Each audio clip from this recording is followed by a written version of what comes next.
하겠습니다. 먼저 기자회견 들으시고 추후에 이제 질의응답 시간 갖겠습니다.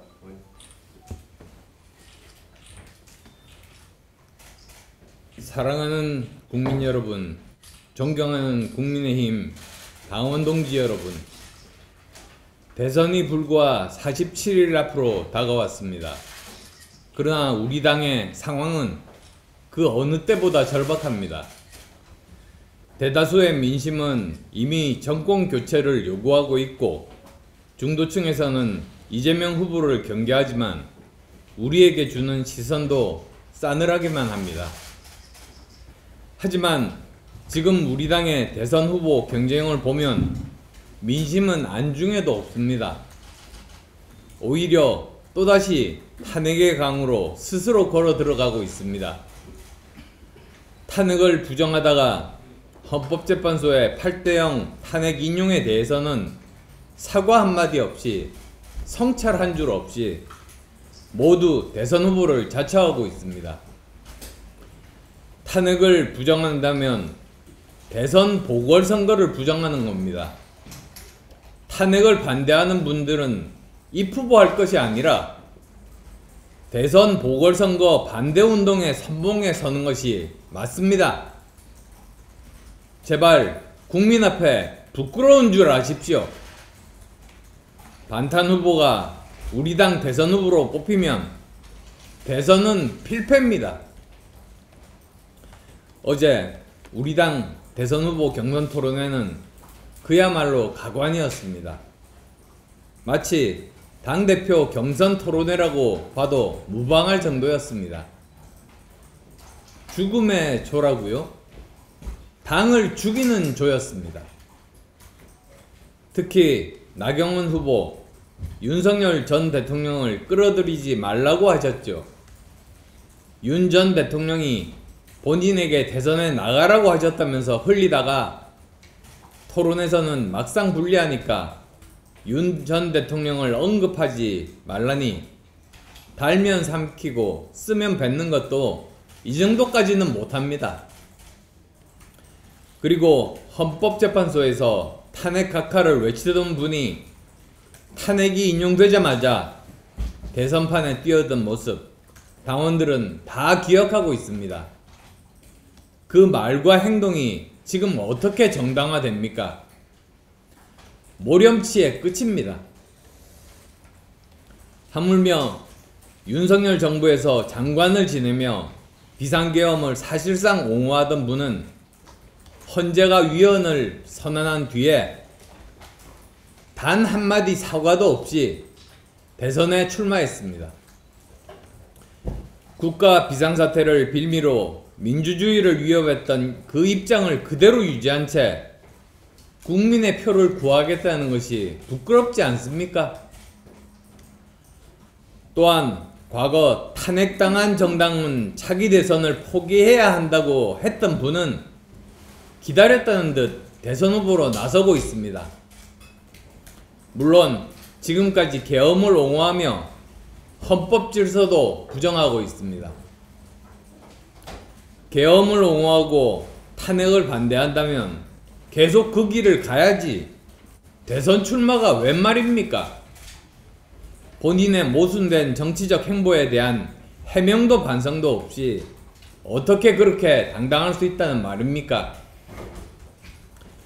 또한 윤 전 대통령의 후광으로 장관과 비대위원장을 거쳐서 대선에 뛰어든 정치신인, 한 번도 본인의 선거를 치러보지 않은 분이 당의 간판이 된다면 국민께서 말씀하실 것입니다. 또 정치 경험이 부족한 검사입니까? 이 모든 후보들은 이번 대선에 어떤 명분도 자격도 없습니다. 헌정질서 파괴의 책임에서 자유롭지 않다는 점, 그리고 반성도 사과도 국민 앞에서 설명조차 없다는 점, 갈팡질팡 우왕좌왕, 소신도 실력도 없다는 점입니다. 그런 후보들이 지금 우리 당의 얼굴이 되어야 합니까? 대선 후보로 내세울 수 있습니까? 모두 이재명의 맛있는 먹잇감 종합 선물 세트가 될 뿐입니다. 나라를 통째로 이재명에게 헌납할 인물들입니다. 당권과 사욕만 그득해서 보수를 괴멸시킬 사람들이라는 뜻입니다. 대한민국은 자유민주주의를 근간으로 하는 민주공화국입니다. 대통령이라도 헌법을 위반하면 탄핵받는 것이 상식입니다. 윤석열 전 대통령은 위헌적 비상계엄으로 헌법재판소 8대0 탄핵 인용으로 명백히 단죄되었습니다. 이것이 바로 법치주의입니다. 그런데도 이를 부정하고 탄핵을 정쟁으로 몰며 헌법기관의 판단마저 깎아내리는 것은 헌법과 국민주권, 나아가 자유민주주의 대한민국을 부정하는 것입니다. 국민은 바보가 아닙니다. 이재명 후보는 이미 프레임을 짜놓았습니다. 윤석열 대 이재명이라는 프레임입니다. 탄핵 반대 후보가 우리 당 대선 후보로 등장하면 이재명은 그들을 윤석열 시즌2로 만들 겁니다. 정치 경험이 부족한 검사 출신 후보를 대선 후보로 세워도 이재명은 그를 윤석열 시즌2로 만들 겁니다. 우리가 그런 후보를 선택한다면 이번 대선은 시작하기도 전에 끝나는 겁니다. 정권은 헌정 질서를 무시한 사람에게 주어질 수 없습니다. 검사 정권의 연장을 원하는 국민도 없습니다. 탄핵 프레임, 윤심 프레임, 계엄 프레임에 갇힌 후보로는 절대로 이길 수 없습니다. 다시 묻습니다. 이재명을 정말 꺾고 싶으십니까? 그렇다면 누가 이길 수 있습니까? 답은 분명합니다. 탄핵의 프레임에서 자유롭고 윤심이나 검사 정치 프레임에 갇히지 않는 후보, 도덕적으로 깨끗하고 중도와 수도권에서 확장성을 갖추고 청년 세대와 함께 미래를 이야기할 수 있는 후보, 과거를 다루는 법률가가 아닌 미래를 다루는 과학자이자 경영자, 그 유일한 후보가 바로 저 안철수입니다. 저는 실력과 원칙으로 평가받았고 오직 국민만을 바라보며 여기까지 왔습니다. 오직 소신 있는 행보로 민심을 받들었습니다. 당원 여러분, 우리는 지금 단순히 한 명의 후보를 선택하는 것이 아닙니다.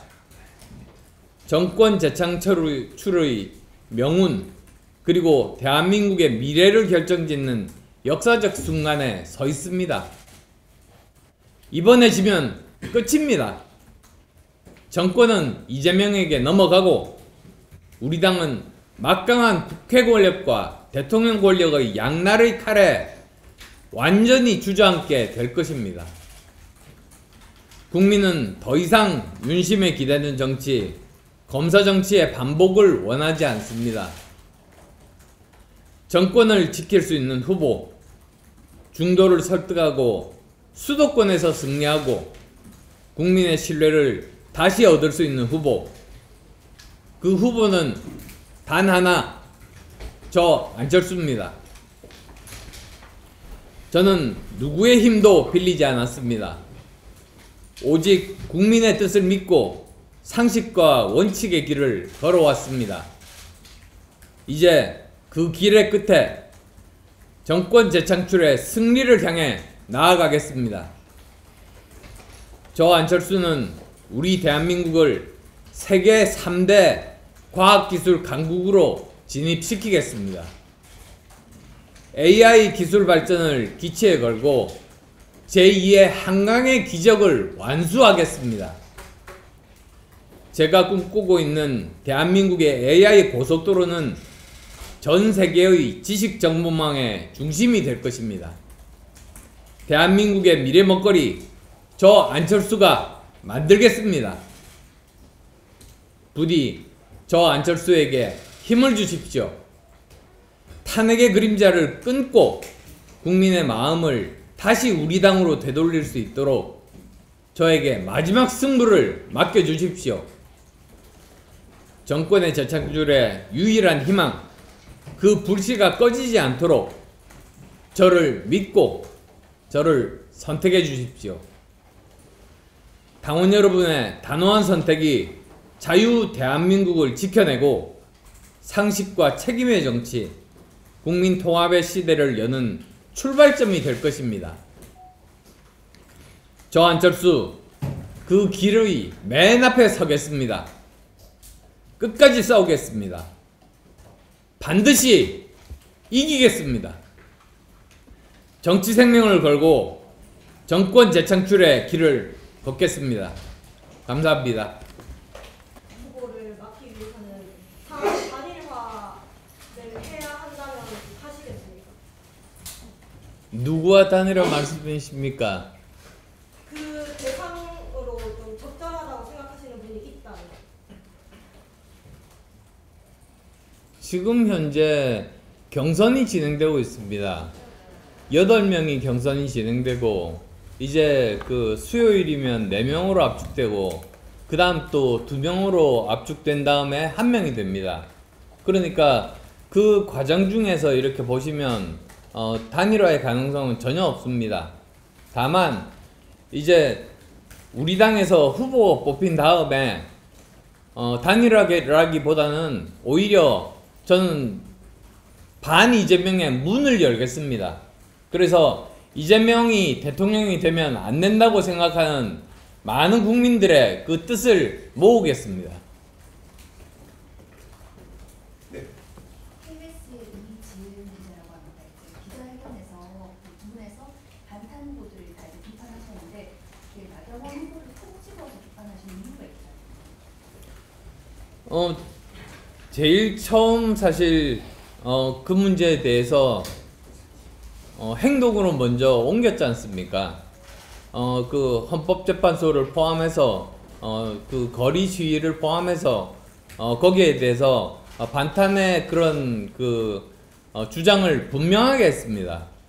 그러면 사실은 헌법재판소에서 8대 0으로 그 이제 탄핵이 인용이 됐을 때 그러면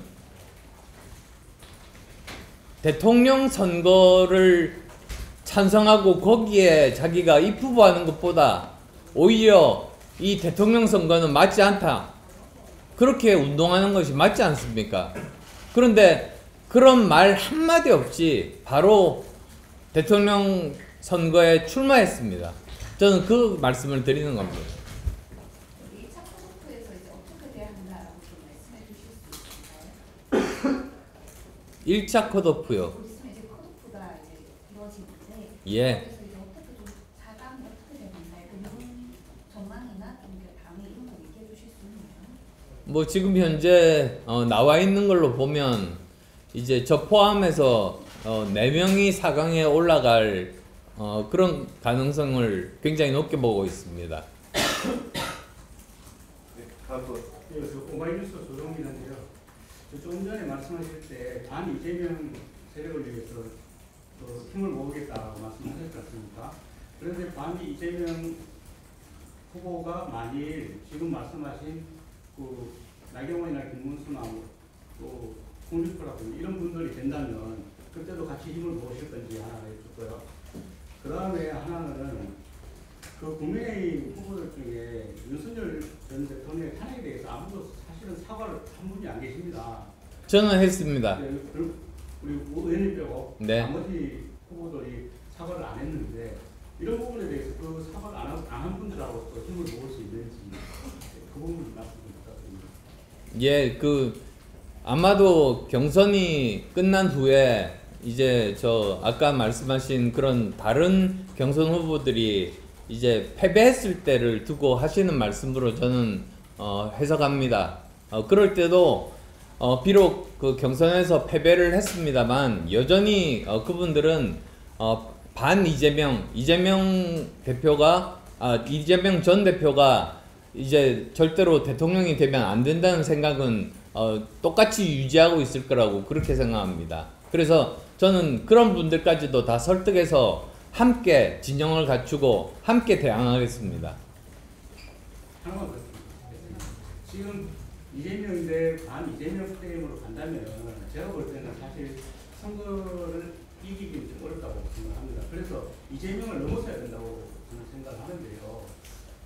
그런 방안이 사실 잘 안 보이거든요. 저는 꼭 그렇게 생각하진 않습니다. 왜 그러냐면 지금 현재 여러 가지 여론조사들 결과를 보면은 그 정권 교체 비율이 50% 전후입니다. 조금씩 다르긴 하지만요. 그런데 이재명 전 대표의 경우에는 그 지지율이 그것도 또 약간씩 다릅니다만 35% 전후에 머물고 있습니다. 15% 정도의 그 국민들이 주로 이제 그 중도에 해당되는 분들인데 마음을 못 정하고 계십니다. 그래서 저는 그분들의 마음을 잡는 것이 이번 선거에서 필수적이다. 그래서 한 표라도 더 그 중도에 있는 분들의 표를 가져오는 쪽이 승리할 수 있다. 저는 그렇게 생각하고 그럴 자신이 있다는 말씀을 드리는 겁니다. 경북일보 전재용 기자입니다. 그 이미 경선이 지금 시작이 됐잖아요. 예. 그 여기 후보로 참여하기 전에 이제 반탄 후보들에 대해서 이렇게 주장하실 수도 있었던 시기가 있었던 걸로 보이는데 지금 한창 경선이 진행 중인 상황에서 갑자기 이렇게 말씀하신 이유가 좀 저는 사과를 할 줄 알았습니다. 사실 지금 자기가 이제 탄핵에 대해서 반대를 했지만 결국은 대한민국은 그 정말 헌법과 법치주의에 의해서 헌법재판소에서 내린 판결을 존중을 해야만 한다. 그래서 자기가 이렇게 그 대선에 나오게 됐지만은 자기가 지금까지 했던 것에 대해서 사과한다고 저는 그것을 기대했습니다.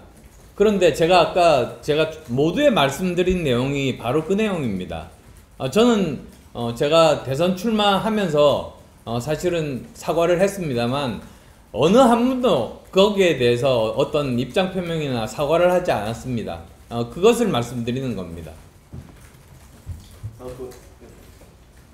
평화뉴스 김영아 기자인데요.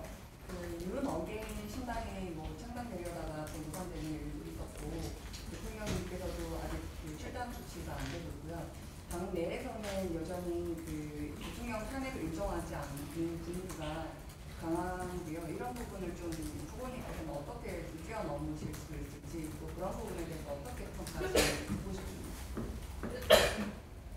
결국 대한민국은 정말 민주공화국 아닙니까? 그리고 대한민국에서 정말로 중요한 헌법과 법치주의를 제대로 지키는 것이 중요합니다. 그래서 결국은 그 최종 정점에 있는 헌법재판소에서 8대 0으로 이렇게 그 탄핵이 인용이 됐다면 그것을 인정하고 받아들이는 것이 그게 진정한 민주주의 시민이라고 생각합니다. 그래서 지금은 저는 감정적으로 격앙이 돼서 거기에 대해서 감정적으로 받아들이기가 힘들겠지만 결국은 그분들도 다 대한민국의 민주 시민으로서 그것을 받아들일 거다. 저는 그렇게 생각합니다. 대구일보 이혜린 기자입니다. 22일 날 이제 사방 후보가 결정이 되는데요. 이제 지금 여론조사 기관 분석에 따르면 이제 마지막 한 자리를 놓고 나경원 후보와 후보님이 좀 각축전을 벌이고 있다 이렇게 나오고 있어요. 이런 상황에 대해서 한 말씀 좀 부탁드리고요. 또 나 후보가 어제 안 후보님을 향해서 뭐 남의 둥지에 안락고나니 뻐꾸기 이런 식으로 비판을 하셨는데요. 관련해서 한 말씀 부탁드립니다. 예, 제가 3년 전에 윤 후보와 단일화를 통해서 이제 여당이 됐지 않습니까? 여당 중진으로서의 혜택을 지난 3년간 본 분이 지금 나경원 후보입니다. 거기에 대해서 오히려 저한테 고맙다고 말씀하시는 게 그게 순서죠, 사실. 오히려 그런 것들은 다 무시하고 그거는 너무나도 당연하고 오히려 다 다른 이야기 하는 거 옳지 않다고 저는 생각합니다. 그리고 또 두 분이 이제 마지막 예. 후보를 직접 벌이고 있는 상황에 대해서 상황에 대해서 사실 뭐 여론조사라는 것 자체를 여러분들 다 아시겠습니다만 거기에는 그 오차 범위라는 것도 존재하고 가장 큰 영향을 미치는 게 사실은 전체 국민 여론조사입니다. 전체 국민 여론조사가 그 중에서 또 그 우리 당과 무당층만 이렇게 조사하는 거기에다가 큰 영향을 미칠 겁니다. 그래서 지금 워낙에 전체 국민 여론조사가 제가 나경원 대표에 비해서 거의 2배 이상 높기 때문에 그렇게 걱정하지 않습니다.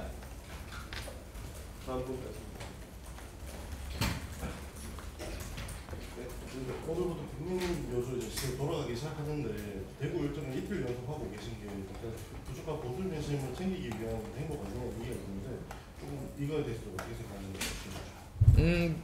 저는 원래 경기도 그리고 수도권 후보 아닙니까? 그래서 이미 경기도나 수도권 쪽은 많이 돌아다녔습니다. 그리고 또 그 다음 이 수도권만큼 많은 당원이 있는 곳이 바로 이쪽 대구 경북 쪽입니다. 그래서 또 이분들도 그만큼 또 많이 만나기 위해서 이렇게 다니고 있는 겁니다.